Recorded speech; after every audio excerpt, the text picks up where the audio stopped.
صحیح بخاری حدیث نمبر 121۔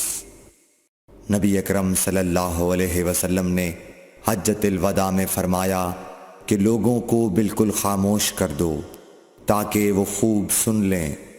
پھر فرمایا لوگوں میرے بعد پھر کافر مت بن جانا کہ ایک دوسرے کی گردن مارنے لگو۔ صحیح بخاری حدیث نمبر 122۔ رسول اللہ صلی اللہ علیہ وسلم نے فرمایا کہ ایک روز موسیٰ علیہ السلام نے کھڑے ہو کر بنی اسرائیل میں خطبہ دیا تو آپ سے پوچھا گیا کہ لوگوں میں سب سے زیادہ صاحب علم کون ہے؟ انہوں نے فرمایا کہ میں ہوں۔ اس وجہ سے اللہ کا غصہ ان پر ہوا کہ انہوں نے علم کو خدا کے حوالے کیوں نہ کر دیا۔ تب اللہ نے ان کی طرف وحی بھیجی کہ میرے بندوں میں سے ایک بندہ دریاؤں کے سنگم پر ہے جہاں فارس اور روم کے سمندر ملتے ہیں، وہ تجھ سے زیادہ عالم ہے۔ موسیٰ علیہ السلام نے کہا کہ اے پروردگار، میری ان سے ملاقات کیسے ہو؟ حکم ہوا کہ ایک مچھلی زنبیل میں رکھ لو، پھر جہاں تم اس مچھلی کو گم کر دو گے تو وہ بندہ تمہیں وہیں ملے گا۔ تب موسیٰ علیہ السلام چلے اور ساتھ اپنے خادم یوشع بن نون کو لے لیا اور انہوں نے زنبیل میں مچھلی رکھ لی۔ جب ایک پتھر کے پاس پہنچے دونوں اپنے سر اس پر رکھ کر سو گئے اور مچھلی زنبیل سے نکل کر دریا میں اپنی راہ بناتی چلی گئی۔ اور یہ بات موسیٰ علیہ السلام اور ان کے ساتھی کے لیے بے حد تعجب کی تھی۔ پھر دونوں باقی رات اور دن میں جتنا وقت باقی تھا چلتے رہے۔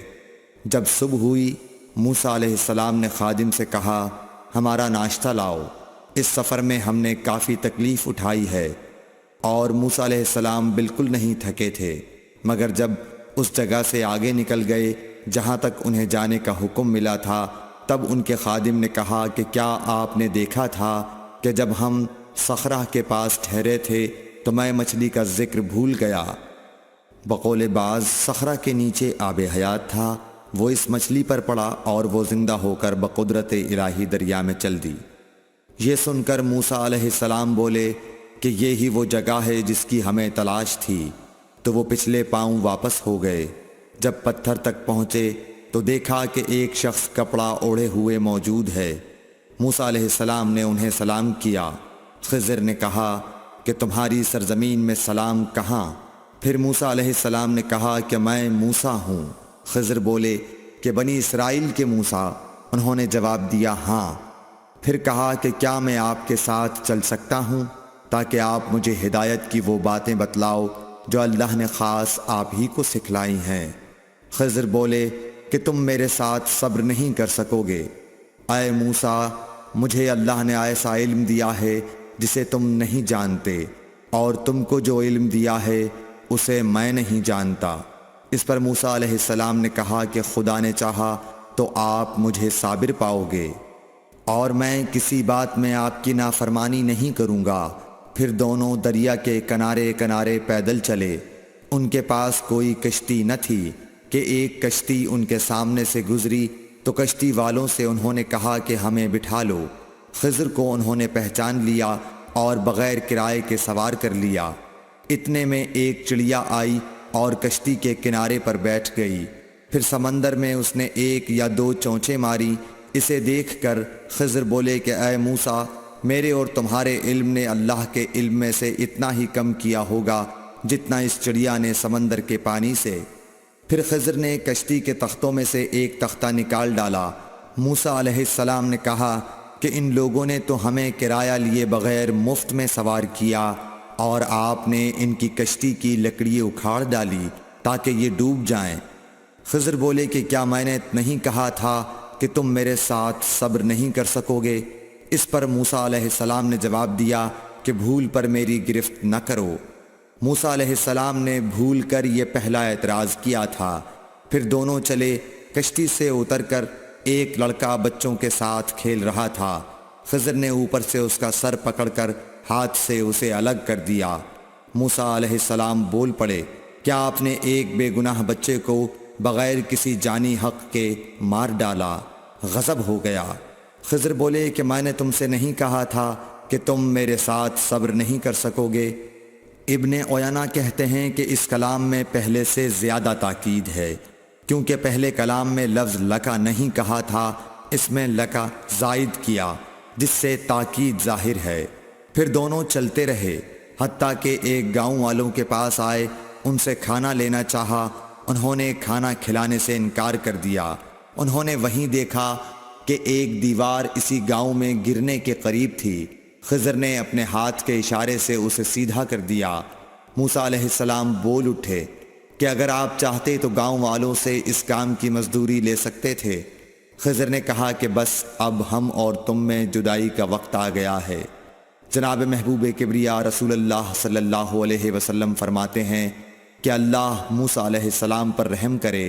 ہماری تمنا تھی کہ موسیٰ علیہ السلام کچھ دیر اور صبر کرتے تو مزید واقعات ان دونوں کے بیان کیے جاتے اور ہمارے سامنے روشنی میں آتے، مگر حضرت موسیٰ علیہ السلام کی عجلت نے اس علم لدنی کے سلسلے کو جلد ہی منقطع کرا دیا۔ صحیح بخاری حدیث نمبر 123۔ ایک شخص رسول اللہ صلی اللہ علیہ وسلم کی خدمت اقدس میں حاضر ہوا اور اس نے عرض کیا، یا رسول اللہ، اللہ کی راہ میں لڑائی کی کیا صورت ہے؟ کیونکہ ہم میں سے کوئی غصے کی وجہ سے اور کوئی غیرت کی وجہ سے جنگ کرتا ہے۔ تو آپ صلی اللہ علیہ وسلم نے اس کی طرف سر اٹھایا، اور سر اس لیے اٹھایا کہ پوچھنے والا کھڑا ہوا تھا۔ پھر آپ صلی اللہ علیہ وسلم نے فرمایا، جو اللہ کے کلمے کو سر بلند کرنے کے لیے لڑے وہ اللہ کی راہ میں لڑتا ہے۔ صحیح بخاری حدیث نمبر 124۔ رسول اللہ صلی اللہ علیہ وآلہ وسلم سے رمی کے وقت پوچھا جا رہا تھا تو ایک شخص نے عرض کیا، یا رسول اللہ، میں نے رمی سے قبل قربانی کر لی۔ آپ صلی اللہ علیہ وسلم نے فرمایا، اب رمی کر لو، کچھ حرج نہیں ہوا۔ دوسرے نے کہا، یا رسول اللہ، میں نے قربانی سے پہلے سر منڈا لیا۔ آپ صلی اللہ علیہ وسلم نے فرمایا، اب قربانی کر لو، کچھ حرج نہیں۔ اس وقت جس چیز کے بارے میں جو آگے پیچھے ہو گئی تھی آپ سے پوچھا گیا، آپ صلی اللہ علیہ وسلم نے یہی جواب دیا، اب کر لو، کچھ حرج نہیں۔ صحیح بخاری حدیث نمبر 125۔ حضرت عبداللہ بن مسعود رضی اللہ تعالی عنہ کہتے ہیں کہ ایک مرتبہ میں رسول کریم صلی اللہ علیہ وسلم کے ساتھ مدینے کے کھنڈرات میں چل رہا تھا اور آپ کھجور کی چھڑی پر سہارا دے کر چل رہے تھے، تو کچھ یہودیوں کا ادھر سے گزر ہوا۔ ان میں سے ایک نے دوسرے سے کہا کہ آپ سے روح کے بارے میں کچھ پوچھو۔ ان میں سے کسی نے کہا، مت پوچھو، ایسا نہ ہو کہ وہ کوئی ایسی بات کہہ دیں جو تمہیں ناگوار ہو۔ مگر ان میں سے بعض نے کہا کہ ہم ضرور پوچھیں گے۔ پھر ایک شخص نے کھڑے ہو کر کہا، اے ابو القاسم، روح کیا چیز ہے؟ آپ نے خاموشی اختیار فرمائی۔ میں نے دل میں کہا کہ آپ پر وحی آ رہی ہے، اس لیے میں کھڑا ہو گیا۔ جب آپ صلی اللہ علیہ وسلم سے وہ کیفیت دور ہو گئی تو آپ صلی اللہ علیہ وسلم نے قرآن کی یہ آیت جو اس وقت نازل ہوئی تھی تلاوت فرمائی، اے نبی، تم سے یہ لوگ روح کے بارے میں پوچھ رہے ہیں، کہہ دو کہ روح میرے رب کے حکم سے ہے، اور تمہیں علم کا بہت تھوڑا حصہ دیا گیا ہے، اس لیے تم روح کی حقیقت نہیں سمجھ سکتے۔ صحیح بخاری حدیث نمبر 126۔ رسول اللہ صلی اللہ علیہ وآلہ وسلم نے ارشاد فرمایا کہ اے عائشہ، اگر تیری قوم دور جاہلیت کے ساتھ قریب نہ ہوتی بلکہ پرانی ہو گئی ہوتی۔ ابن زبیر نے کہا، یعنی زمانہ کفر کے ساتھ قریب نہ ہوتی، تو میں کعبے کو توڑ دیتا اور اس کے لیے 2 دروازے بنا دیتا، ایک دروازے سے لوگ داخل ہوتے اور دوسرے دروازے سے باہر نکلتے۔ صحیح بخاری حدیث نمبر 127۔ حضرت علی رضی اللہ عنہ کا ارشاد ہے کہ لوگوں سے وہ باتیں کرو جنہیں وہ پہچانتے ہوں۔ کیا تمہیں یہ پسند ہے کہ لوگ اللہ اور اس کے رسول کو جھٹلا دیں؟ صحیح بخاری حدیث نمبر 128۔ ایک مرتبہ حضرت معاذ بن جبل رسول اللہ صلی اللہ علیہ وسلم کے پیچھے سواری پر سوار تھے۔ آپ نے فرمایا، اے معاذ، میں نے عرض کیا حاضر ہوں یا رسول اللہ۔ آپ صلی اللہ علیہ وسلم نے دوبارہ فرمایا اے معاذ۔ میں نے عرض کیا حاضر ہوں اے اللہ کے رسول۔